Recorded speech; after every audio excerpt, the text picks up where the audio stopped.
What's up, Deck Night fans? Rant incoming. Again. Reaction to a rant. I think being angry might just be my thing. Stick around and find out what I'm reacting to and how it goes.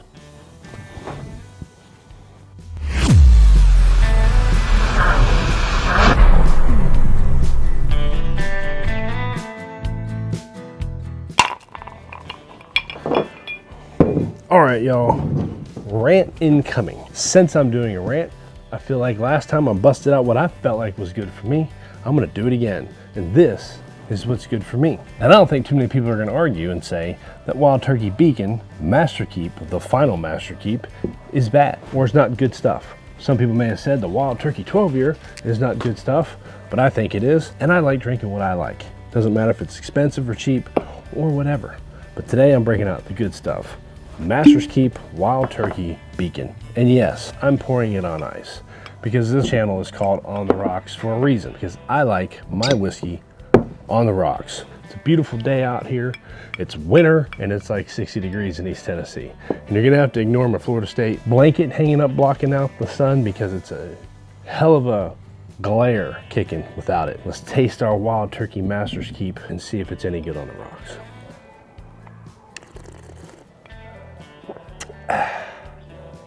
Just as I thought. Fucking amazing. Because we drink our whiskey the way we like it. Drink what you like and how you like it. That's what I say. And most people don't give a shit what I say. Most people find my opinion not in line with bourbon world. And I don't give a fuck. That's just the way it goes. Because I like thinking shit my own way, and I want you guys to think shit your own way when it comes to this stuff. That's where all these rants come from. That was the birth of these rants. People telling me I didn't know what the fuck I was talking about. And you know what? They're probably right, because I don't know what I'm talking about. I'm here for fun. I'm here because I enjoy it, and that's why I want you guys to be here, because we're fun and we're enjoying it. And people telling you what you can and can't do, what you like, what you don't like, it just irritates the shit out of me. But here we go. I'm about to tell you what I like and don't like. But it doesn't mean you should like it or don't like it, or you should agree with us. Let's get into this rant video, this reaction rant, reaction to a rant video. Now you guys all know that Dave from House Bourbon is a good friend of mine, and I watch his shit, and I hope you guys watch his shit. He did a rant video on upcoming whiskey, bourbon whiskey releases, or things they've done in the past little bit or coming out soon. And I felt like his rant was more of a angry discussion. You know, his videos are pretty damn good. Elegant music, he's funny, he brings up good points, he knows shit that's important. He has real whiskey knowledge. Unlike me, I Google everything I know. I just go based on what I think. Same with Amy. We're just here for fun. And if you notice, Amy's not here. She's not feeling well today. And I think these rant videos are better with just me. So that's where we're going with this. I think Dave's video, his rant video, was the calmest rant ever. Great points, funny, you know, and there's nothing wrong with the way he did it. That's just his kind of rant. The level of his tone doesn't dictate the fact that it was or wasn't a rant. I think he got his message across and being very pointed on his topics. So I'm just gonna copy his topics. I'm gonna go through and react to what he said, or just the things he talked about. So the very first one he brought up was the new Booker's Infinite. The Booker's Reserve this year was gonna be a rye. Big green label. I think it's the Infinite. Whatever. It's the new Booker's coming out, and we all saw it. If you're enthusiasts, and we're going to get into that in a minute, is the new Booker's being released is apple brandy infused in cinnamon. What the fuck is that? Why in the fuck would they do that? Jim Beam already has a line of flavored whiskeys. What the fuck they gotta go and try to make Booker's fucking flavored? A rye, a flavored fucking rye? That just seems dumb. On top of it, that it's supposed to be, I forget the age, it's supposed to be a fairly good age. And everybody was, when they heard that was coming, was so excited about an aged rye coming out from Booker's. And they gotta go and fuck it up and finish it in apple brandy barrels and then infuse it with fucking cinnamon?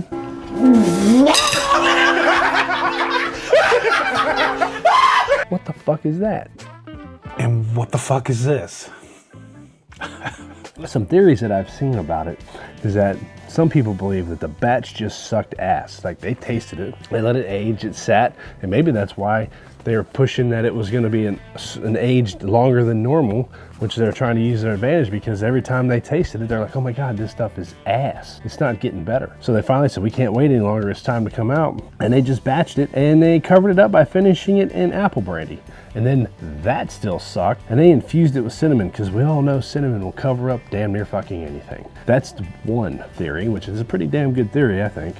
And then another theory is fucking Gen Z or whatever fucking generation's turning 21 right about now. They fucking hate whiskey. They don't like bourbon.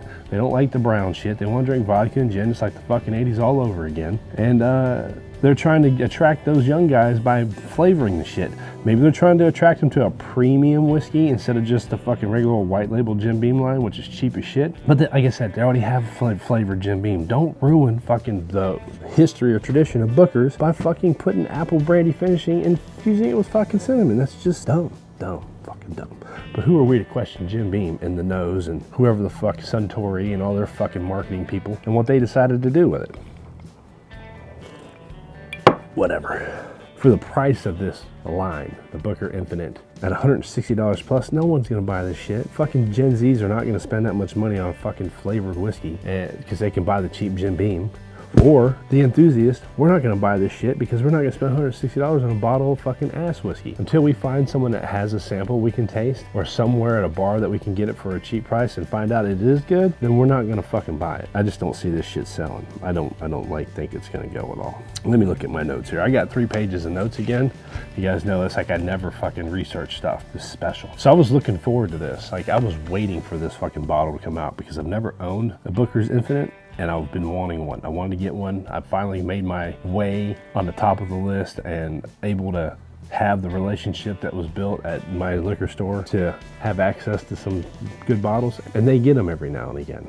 But I'm not fucking getting this. I'm just not getting it. Not happening. So Dave in his video posted a video of Fred Booker No talking about what Booker's was and how it's supposed to just be uncut, unfiltered, and just a down to the traditions fucking bourbon. And brandy, apple fucking brandy and cinnamon is not that. It's just retarded. Uncut, unfiltered my ass. Whatever. Again, I just don't get it. You know, it's history and tradition just right out the fucking window. Fuck the window. They flushed it down the damn toilet. It's ridiculous. It's like old tub. I know the Jim Beam products, the old turlet. That's what this is. Just more turlet shit coming from Jim Beam. I love how Dave said bourbon's 51% corn and 49% bullshit. Well, you can't be changing 49% of the bullshit after you've got us hooked. They say bourbon's 51% corn, 49% bullshit. Well, you can't go change the bullshit on us and at least not expect us to be annoyed. Like that. I agree 100%. I love that. Dave's got a couple fucking zingers in this one. I like it. It's calm as fuck, but it's pretty zingery. He got a couple fucking fastballs coming at you. He's talking about enthusiasts. Enthusiasts are the ones who are going to be buying this, and they're going to go in after the high dollar bottles and shit like that. He says you got to look after the enthusiasts. And you know, who's going to buy this shit if not us? Not the fucking Gen Zs. This isn't going to be their shit. They're not going to spend money on this. And everyday whiskey drinkers, I got friends at work that love whiskey, but they don't drink the high-end stuff. They don't even know what bottle and bond is. They don't know laws that go with it. That has to be 51% corn. None of that shit. They just go in there and they look at one and say, oh, that's 35 bucks. I'll get that one. They're not going to buy $160 fucking Booker's. They don't know who the fuck Booker is. Fred no, Freddie no. They don't know who any of these motherfuckers are. They don't give a shit. Booker's just a damn name. Why is it behind the counter? What makes that shit so special? It's apple brandy finished and cinnamon infused. Well, I can buy something like that over here on this shelf for $29 from fucking Crown Royal. Why in the fuck would I spend $160 on this Booker shit I've never heard of? At least I've heard of fucking Crown. I just don't get it.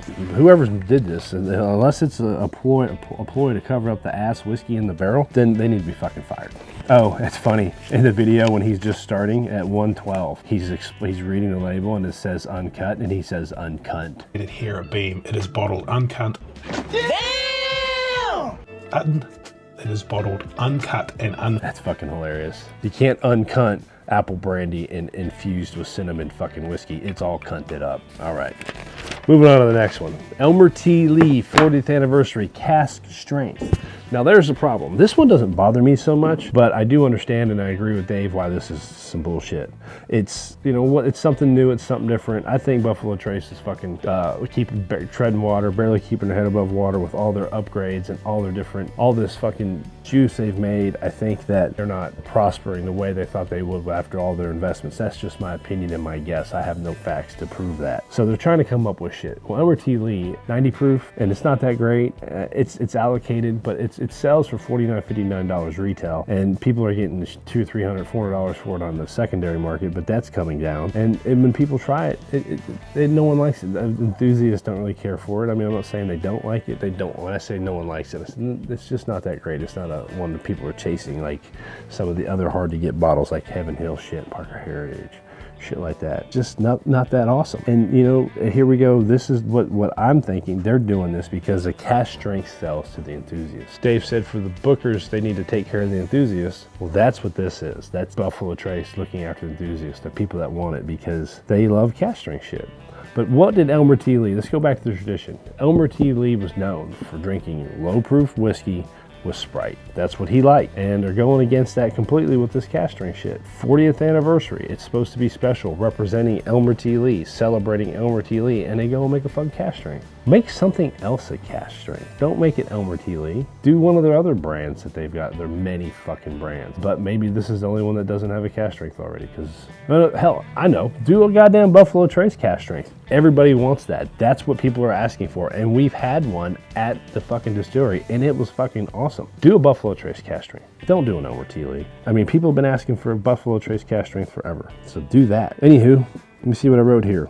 Okay, let's do this. Think about this as saying like, we're gonna do a Jimmy Russell special at Wild Turkey, and it's gonna be ultra high proof and uncut and unfiltered. Two things that he doesn't fucking care for. He likes the 101. That's why everything that is Wild Turkey is 101. Not Russell Reserve. Russell Reserve's different. So let's do 135 proof Wild Turkey and uncut and unfiltered. That's just what Jimmy likes. Nope, not at all. That's what fucking Eddie likes. That's why Eddie's in charge of Russell's Reserve, who does shit like that, not Wild Turkey. And Dave, in his video, he says this will sell like hotcakes, and he's right, 100%. This shit will fly off the shelf because people like cask strength and they don't give a fuck about tradition. And that's what kills me, is because the same motherfuckers that'll complain about Bookers being finished and infused because of tradition and what it's supposed to be and what it represents is going to go and buy this cask strength shit like nothing happened, and they're not going to say anything about it. That's what I don't like about a lot of these bourbon people. They only do what they fucking like and what they care for. They don't give a shit about traditions or history unless it suits them. It's just like everything else in this fucking world. It only benefits me. That's when I'm going to fucking complain. I wish people had integrity, and if they said something about one thing, then they say it about something else. Like me. Then again, even my mom says, I'm 100% one way or the other. You love me or you hate me. We're good friends or you want nothing to do with me. Why would I expect anything different in this bourbon world? But yeah, that's it. That's all I got to say about the Elmer T. Lee. Like I said, it doesn't burn me up. It's just the point. You know, like I said, the damn enthusiast will fucking cry to holy hell about fucking the violations of Booker with the apple brandy and cinnamon, that they violated. All that is holy, and they won't give a fuck about this because they love their cask strength, which is fucking dumb, and I'm kind of sick of it. And lastly about it, I got one more thing, is what's it matter about cask strength? What's it matter about, well, it doesn't fucking make a difference. I've always said, who gives a shit what the label says? It matters what's in the bottle. And take the label off without any fucking telling how much the proof is, or who made it, or whatever. And if it tastes good, it tastes good. It doesn't fucking matter what the proof is. It can be 85 proof and taste great. Have a nice spice or nice little burn, which they can have. Don't have to be a fucking 135 proof to have a little burn to it and be great. So I'm tired. People will look at it like, oh, that's only 110 proof, whatever. And then they'll drink it and be like, that's pretty good. And then they'll know, everybody else leaves like, man, I can't believe how good that is. It's only 110 proof. Because there's too much chicken shit to sit here and say something low proof can be good. All right, moving on to the next one, Bardstown. So it's nothing to do with the juice. Everything, the juice is fine. They haven't changed anything. But it's the label. And I don't give a fuck about the label. The label's dumb. Who gives a shit with the label? I do like different bottle shapes, and when they have things in the glass, and I like labels and stuff like that. And I like the way they do corks and things, and you know, they look cool. They're fun to look at and talk about, but they're not a big deal. They really don't fucking matter. Now, we can have opinions about it. We can say if we like something or not. We can comment, be like, oh, that looks stupid, but whatever, it's good juice. So Bardstown changed their label, and when I first saw it, I was like, man, that looks dumb. It was kind of cheap looking. To me, it makes me think of Big Lots, or like a brand that, a discount cheap brand that's trying to look upscale, but you know it's fucking cheap because it really feels like it, and the quality is ass. That's what the Bardstown makes me think about. It's not a big deal. It really doesn't fucking matter. Anybody can look at something and have a comment or an opinion about it, or if someone says something about it on Facebook or the interwebs or Google's, wherever the fuck, and you say, ah, it looks like shit. No big deal. That's my opinion. And I'm not making a big deal out of it. I'm just making a comment and I'm done with it. It's over. I don't fucking care. I don't understand why people are making a big fucking deal out of it. It's just a fucking label. I hate it. I think it's dumb. I should have left it the way it was. And the fact that, and Dave really gets into this on his video, they marketed it like it's a huge fucking revolutionary fucking change in the world of bourbon. What I do have more of a problem with is their marketing.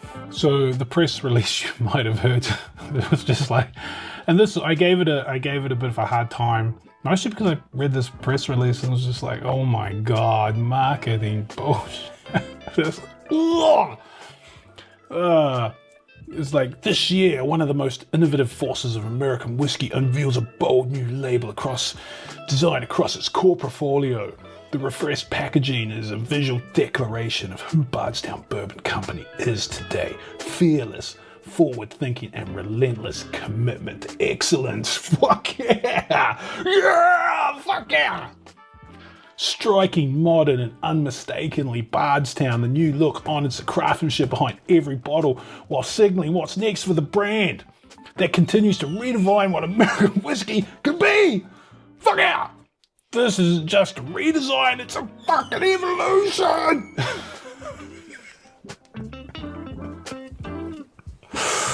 Oh, okay. I've always advertising people, marketing people, right? I haven't really had to deal with them in my life. And I've always wondered, you see Mad Men and stuff, people sitting around boardrooms when you watch an advert on TV and you wonder, how did that meeting go? And who fucking approved that? But if I was marketing, I'd just be like, well, fucking, here's a new label. Eat a dick. And it's just a dumb fucking label. Who fucking cares? And personally, I kind of got drug over the coals with this one because somebody I know and know okay in the bourbon world, he's way bigger than me. He's an enthusiast and he's got a huge Facebook following and his YouTube channel and things like that. He's not ultra big, but he's bigger than I am. He called me out because I said it looks like shit. And he told me I don't know what I'm talking about, because I didn't present a solution to the conversation, which I'm not talking to fucking Bardstown. Why the fuck am I gonna say what I would like better? I just don't like it. And then he tells me, until I educate myself and get an informed opinion, then what I have to say doesn't matter. Because I didn't look into the design and the flow and colors and bullshit like that. Who fucking cares? Ultimately, again, it's not a big fucking deal. I can have an opinion that was very small, just looks like shit. Who fucking cares? Why make a big deal out of it? Why fucking put this long fucking diatribe and fucking responses to it looks like shit? And then he claims that other people are making a big deal out of it. Well, no one's making a big fucking deal out of it, but people like him and others, YouTubers, that are trying to get clicks and people to say, oh, this shit's amazing. Well, I want clicks too, but I'm not gonna fucking make up shit and make a big deal out of something that's not a big fucking deal. It really just kind of irritated me. And I was gonna call him out on this, but I decided not to. One, he's probably not gonna fucking see it. And two, I just don't want to get into that fucking back and forth. It's fucking retarded. I just want to drink and enjoy this. It does look like ass, by the way. And they took away the etching. Look in Dave's video, all the etching on the back where you could see through the bottle, it looks pretty fucking cool. And it was very unique to every bottle, and that was awesome. And that's gone away. They're not gonna do that no more. Which, you know, why? Why not do the shit that looks cool anymore? No one fucking cares. You know, and I sit there saying, why do people make big deals out of it? So obviously it's kind of like a little hypocritical because I'm talking shit about people who are making a big deal out of it, and Dave made a video about it. Well, I think Dave has a very good point about it. He's talking about about Bardstown making a huge deal out of them changing it with their marketing and stuff, and it's really just kind of dumb looking, and it's nothing real. And then he's giving his opinion, which I'm on board with. He has a YouTube channel, he wants to talk about it. He didn't like it, so he can talk about it. And then he made one cut in one video about that and other things, and he didn't make a bunch of posts and a bunch of follow-on comments and big rants and crazinesses and or dick sucking about how awesome it is to fucking bribe the goddamn the bourbon people to keep sending you shit. You know, he's just keeping it real. He's giving his opinion and moving on. And I can respect that. I can't respect the people that are like, it's a fucking amazing. Oh, it's so cool. It's the best thing ever. Just so they'll send me more free shit. Whatever. I'm not gonna, if people are sending me free shit, I don't like it when I get free shit sent to me, because then I feel like I gotta say something nice about it, and I'm not going to. And then I just feel like an asshole when I don't. And even though I seem like an asshole and I rant and cuss and do all other shit, I'm not really an asshole, even though most people think I am. It's just my presentation, I guess.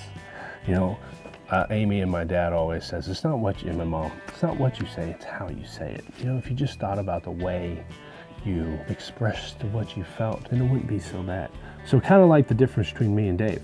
Dave did the same damn thing on these topics, and it was like kind of go away feeling good about yourself because of the way he's talking to you.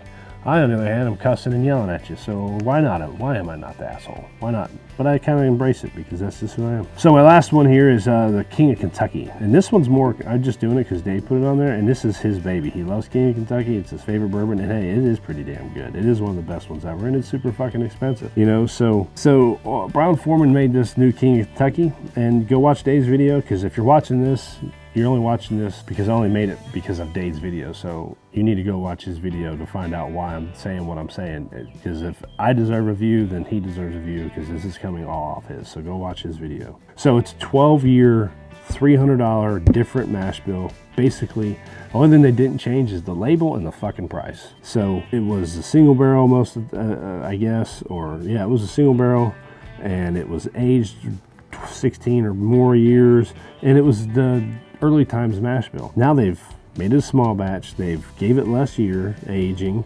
and it's a different fucking mash bill. So basically they just changed everything, and they're gonna charge the same fucking price for a goddamn tube and a fucking label. So that was fucked up. I hope it's good. I hope it doesn't destroy what reputation that King of Kentucky has, and I don't understand why Brown-Forman's doing it unless they're fucking barely surviving, because they did sell off their cooperage as the only people that's ever done everything they've done in their own barrels until now. It may seem like they're struggling because they needed to infuse some money, and I'm pretty sure they've got layoffs coming, and even I think I heard Jack Daniels might be doing some layoffs, maybe? I don't know. Brown-Forman might be suffering a little bit, so they have to make something cheaper by not aging it as long and paying all the taxes they have and getting more out of their barrels, because it's not angel shared or devil's cut or any of that shit. They're still gonna charge the same price, so they need some money. And they have been pushing out the President's Choice a whole hell of a lot. I think birthday bourbon is becoming more available. I've seen a lot more of the 117 series. I don't know, I'm just making it up. I don't know, that's just an opinion. I have no idea. So yeah, you ever heard this saying, if it ain't broke, don't fix it? Well, King of Kentucky wasn't fucking broke. So their fix might actually break it. All right, that's the last thing I got on this, on these particular topics, because that's all Dave did. So I'm gonna go with that, and what he says at the end is, if you're angry, be fucking angry and tell people. Who gives a shit what everybody else says? Who gives a shit? I'm so sick of people telling you can't feel a certain way because you just got to deal with it, or it's why are you bitching and complaining about what they're doing? Well, we're not just bourbon drinkers, we're fucking enthusiasts, and we have an opinion on what we enjoy. This is our fucking hobby, and if they keep changing shit all the fucking time, maybe we don't want to do this anymore. There are a lot of people, there's a lot of YouTube channels not making videos anymore. Why? I don't know. There's a lot of people that just said, fuck it, I'm not doing this shit. I'm tired of it. I'm tired of chasing. I'm tired of hunting. I'm tired of trying to get it. And their devices are going up. The availability isn't much better. The shit's getting worse. Everything is not as good as it used to be. Blanton's used to be 8-9 years. Now it's 5-6 years, and we all know it's not as good as it was. It's definitely not worth the fucking name anymore. So whiskey tubers.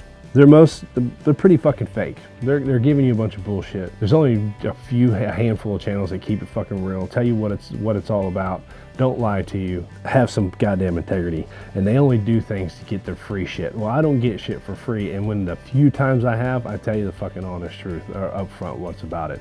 The only connection I have is North Shore, and that's because I spend way too much fucking money there. Outside of that, I've made some relationships in the bourbon world, but they don't give me nothing. I have not received anything for free. The only things I've ever got for free are LF Heritage samples, and those are decent. And what I didn't like, I said I didn't like. We got a bottle of Jacob's Pardon, which is pretty damn good, and Amy and I really enjoy it. And if I've got anything else for free, I forgot about it, which means it's forgettable and not that great.